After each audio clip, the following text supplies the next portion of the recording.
একটা কামরাঙ্গা গাছের টবের মধ্যে বসিয়েছিলাম ঘরের থেকে কিছু আলু চোচা। সেই আলু চোচা থেকে অনেকগুলি ছোট ছোট আলু গাছ বেরিয়ে গেছে।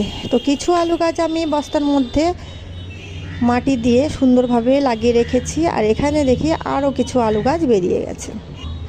এরপর এগুলোও লাগাবো। সুন্দর স্ট্রবেরি, 1 মাসের মধ্যেই স্ট্রবেরি গাছে সুন্দর সুন্দর স্ট্রবেরি ধরেছে, কিছুদিনের মধ্যেই পেকে যাবে। আর এটা হচ্ছে ড্রাগন গাছ। ড্রাগন গাছের পাতা বেরোতে একটু সময় লাগে, তো তাও দেখছি ছোট ছোট কিছু পাতা বেরিয়েছে। আর এদিকে মিশো থেকে অর্ডার দিয়েছিলাম এই যে পদ্মবীজ, তো ঘরের মধ্যে ইঁদুরের উৎপাতে গাছগুলো একদম খেয়ে নিচ্ছে, ছাদে এনে রাখতে বাধ্য হলাম।